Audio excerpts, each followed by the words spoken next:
Welcome to Smith's Interconnect 360 Connectivity Podcast. Join our experts as they explore high-end and cutting-edge topics that shape and influence the connectivity world. Enjoy this week's episode.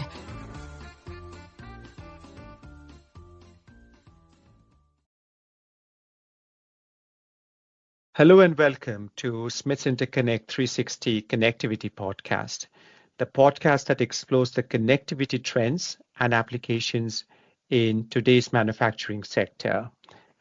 I'm Joydip Sanyal, Product Line Manager for Connectors, and I will be your host for today.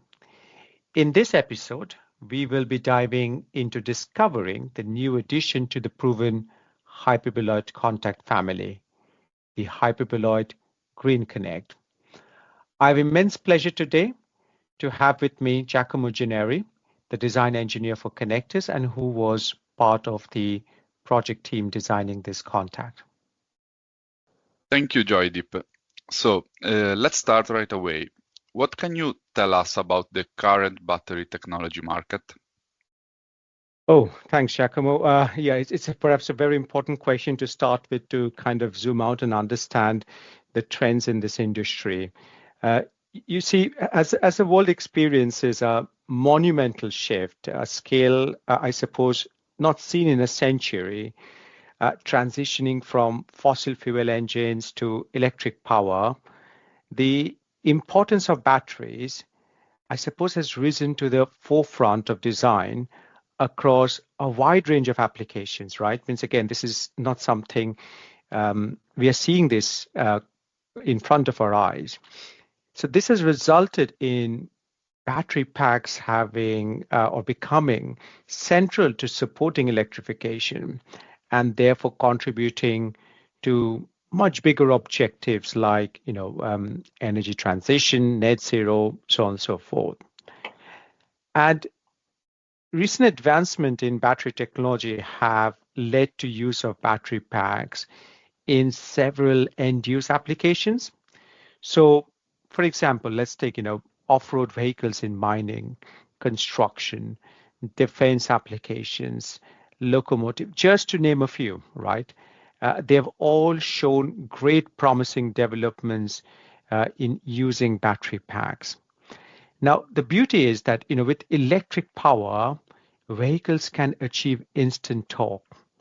Now, this provides better control and power management, which I suppose, is particularly beneficial in off-road conditions, which are quite arduous, not the vehicle or not the conditions that you and I typically drive our cars. Additionally, I suppose that the removal of traditional engines can lead to completely reimagining the vehicle architecture, right? It can often give more space for cargoes and other equipment. Yes, that's great, but we all know there are some challenges to it. Connectors, which are an integral part of a battery pack system design, are a very complex challenge in terms of performances required by the market. For example, the contact resistance and the temperature rise. At Smiths, our approach in solving problems has always been to take a holistic view of what we call total cost of ownership. We have seen this many times when talking about it. In this equation, many users focus on the initial purchase cost, the cost of installation, and more often than one thinks, the cost of not operating or poorly operating is overlooked. In this podcast, we will try to explain the impact on system performance due to a poorly operating connector. What sadly is not considered in this calculation, perhaps something it's not easy to calculate, is what is the cost of not operating or poorly operating? Yeah, Giacomo, what can I say? You have absolutely hit the nail on the head, right? There are multiple or numerous connectors out there in the market today, providing connections between battery packs and the ultimate whatever the final system where these packs are going in. But as you quite eloquently said, right, if one examines many of the connectors available in the market for battery applications, you will find that the conducting contact area in a conventional pin and socket pair is happening only in certain points across the overall contact area.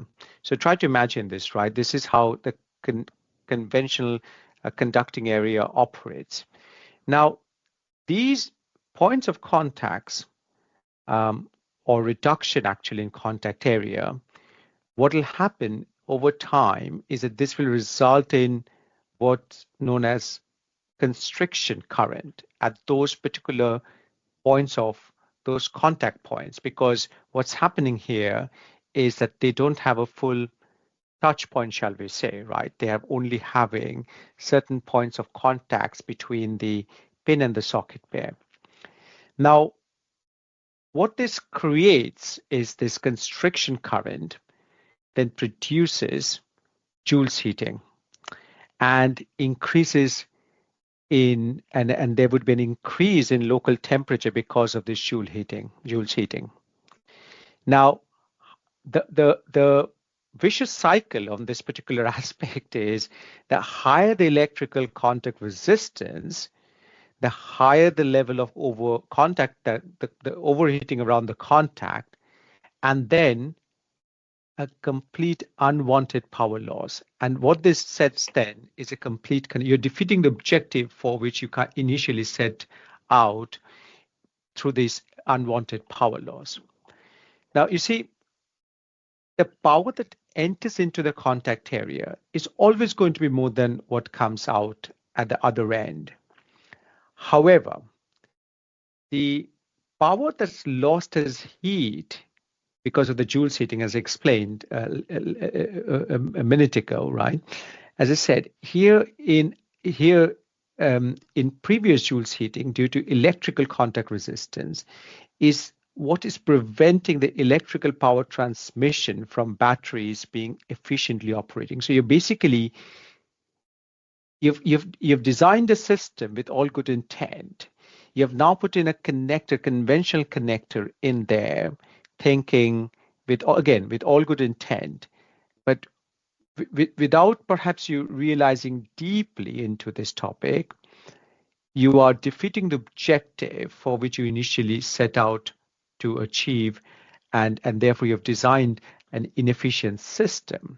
Now, like again, quite eloquently said, in this total cost of ownership, often what is not properly captured is what is the effect of poorly performing connector, because this is difficult, right? This creates an inefficient system design and operation. Now, you and I know, right? But again, for the listeners, it'll be perhaps important to understand that we within Smiths Interconnect, we have taken this challenge and we have solved this through the introduction of Hypertac Green Connect technology. And this contact, Giacomo, maybe you want to give us a more in-depth information on this contact technology, and I suppose perhaps how it solves some of the challenges that I mentioned at the beginning, and about this Joule's heating and the power loss that it creates with conventional connectors. Sure. This contact technology is suitable for power application that requires superior long-term performances, particularly in demanding application in harsh environments.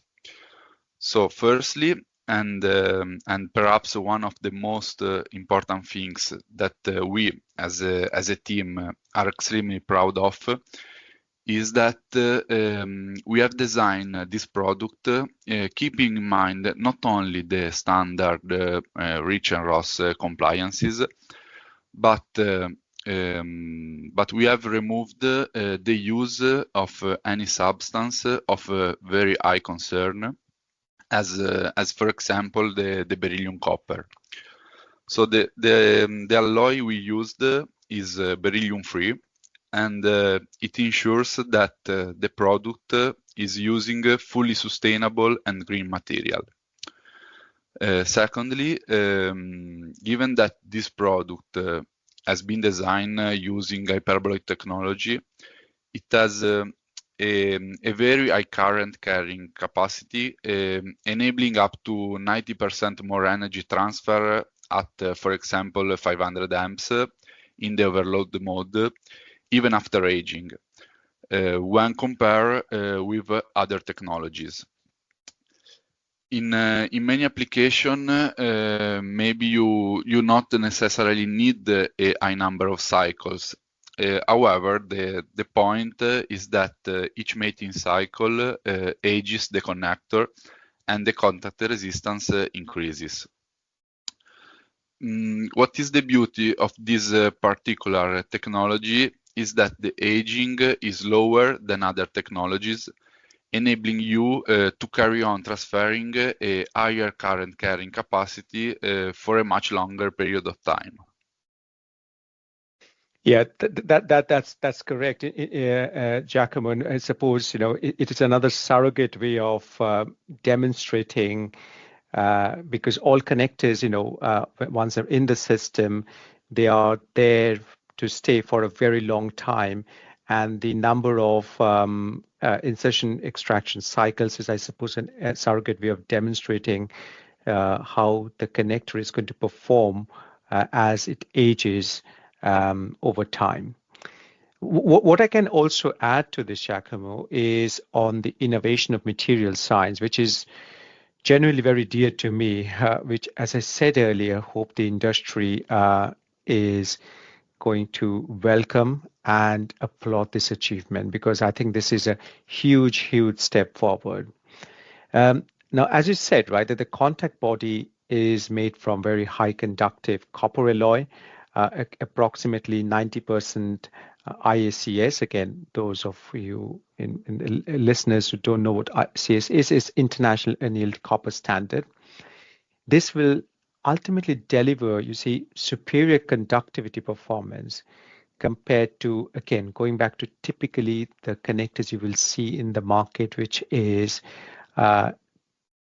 basically using free machined brass, which has got approximately 25% IACS. So you can see the difference, right? Whereas this technology that, Giacomo, you talked about, Hypertac Green Contact technology, is using a material with 90% ICS. The current incumbents in the markets are using 25%. So it's not a marginal difference, right? This is like a poles apart, so to speak, really. And you see, the further the socket wires that the hyperboloid contact has in the cage is also made from very high conductive novel material, which has got approximately 55%. Which is approximately 55% ICS. So this is again demonstrating superior conductivity performance compared to often beryllium copper, which is quite widely used in the industry, which has got approximately 25% ICS, or another alternative material that's often used in the industry is phosphor bronze, right, which has got approximately 15% ICS. So again, these are not, the one that we have designed in, Giacomo, isn't it, that they are not marginally better. They are poles better, poles apart between what the industry is currently using and what the team has designed. So as I said, it is free of lead and other materials that are either in the REACH or ROSH or have been in the industry and under discussion for possible sunset days. So this innovation is basically that predicament the industry has about whether to have a possible sunset date for these materials. This new technology does free you off from that, and clearly, this design is patent pending for the time being.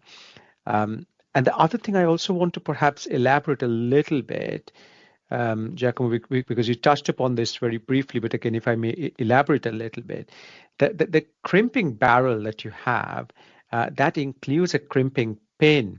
And you would wonder why would you do this, right? And this is only to increase the contact area between the contact body and the multi-stranded cable that you will crimp, right? And that you would then have in all these sorts of applications. So what this then leads to is that the electrical resistance in the crimping portion will be significantly lower in comparison to others that are available, which is a simple machined barrel, if you like, for crimping. And this innovation around the crimping barrel will significantly reduce the electrical resistance. With this, Giacomo, perhaps I'll pass back to you, and perhaps you want to talk through some of the results which we have managed to get out of this wonderful design, actually. Yes, moving to the test results, we can start with the contact resistance results. The test was performed applying 100 amps and measuring the voltage drop between pin and sockets. We obtain the behavior of the contact resistance during all the product life, repeating the test at each mating cycle step from 0 up to 40,000 cycles. The new Smith interconnect contact design, as we said before, demonstrated a superior contact resistance performance with a very stable behavior along all the product life, particularly using the new silver-plated Green Connect socket. Testing, for example, the two other manufacturers, the contact resistance already started to increase between 0 and 100 cycle, and the test was stopped at 10,000 mating cycle due to the wear that did not guarantee a stable contact. Moving to the next test results, we have the results of the temperature rise at 250 amps, measured by the difference between the temperature reached by the contact and the ambient temperature. As previously, the silver-plated Green Connect socket showed the lowest temperature rise due to the lowest contact resistance, and this is ensured by the high number of contact points and the high conductivity of the new wire material used inside. In addition to that, the development of the new crimp termination, as you said before, Joydip, allowed us to lower the heat generated in the connection between the cable and the socket. In conclusion, with this new solution, we can carry more current without increasing the size of the cable or the size of the socket. The last test we present is the overload mode test that measures the energy that the contact can transmit at 500 amps and 1000 volts with a temperature rise limited to 50 Celsius degrees. As before, both Smith interconnect solution, the standard one, so the old one, and the new Green Connect socket can transmit a higher amount of energy, dissipating in jaws heat only a limited amount of energy. The last point that we would like to highlight is the stable performance of the Green Connect socket along all the product life from 0 up to the end. So 40,000 mating cycles.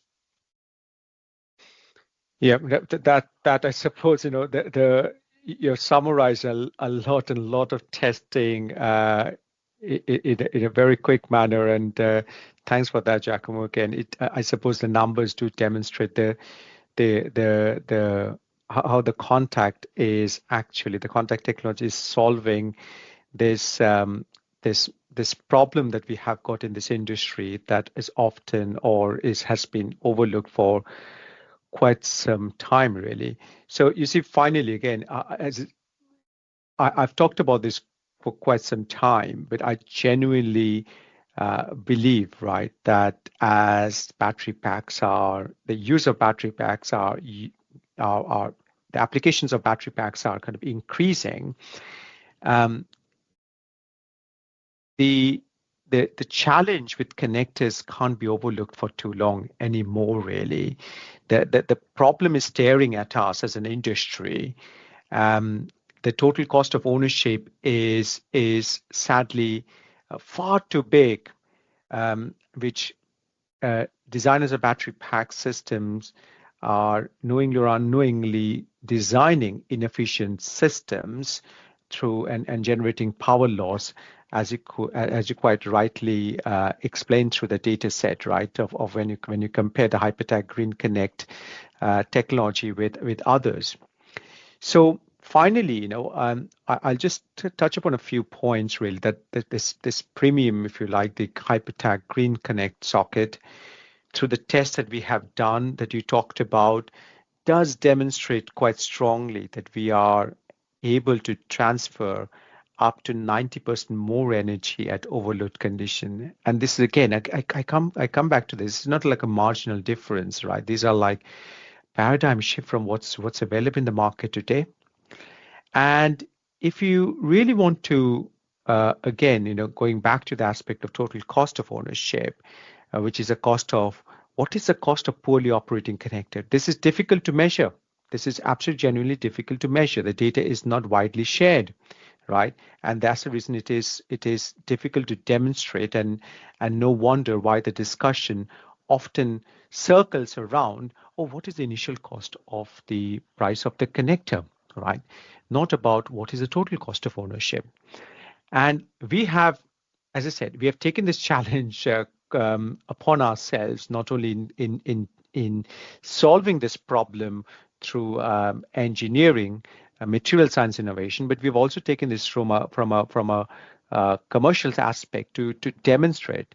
And the best estimate that we have come up with is that we are able to demonstrate that you are able to save up to 50% cost savings due to less energy loss per connector.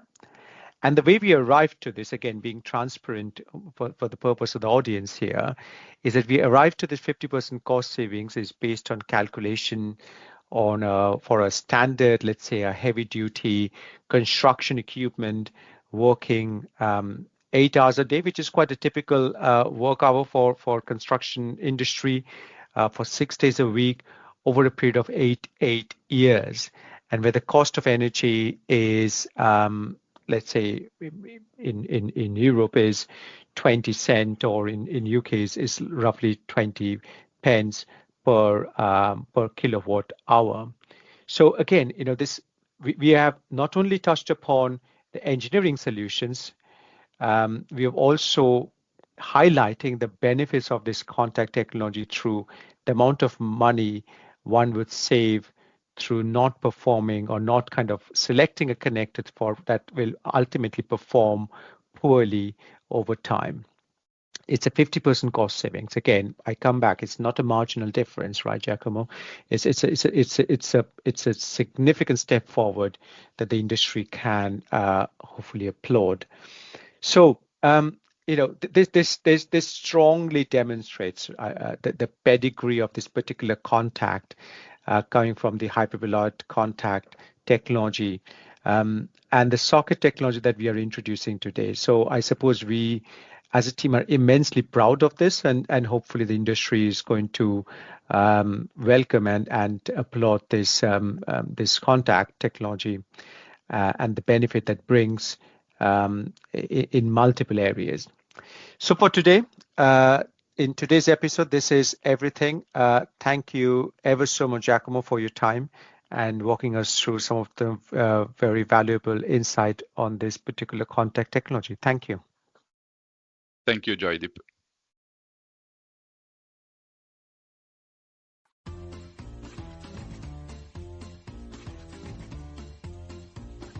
That's all for this week's episode of Smith's Interconnect 360 Connectivity Podcast. We hope you enjoyed it and learned something new.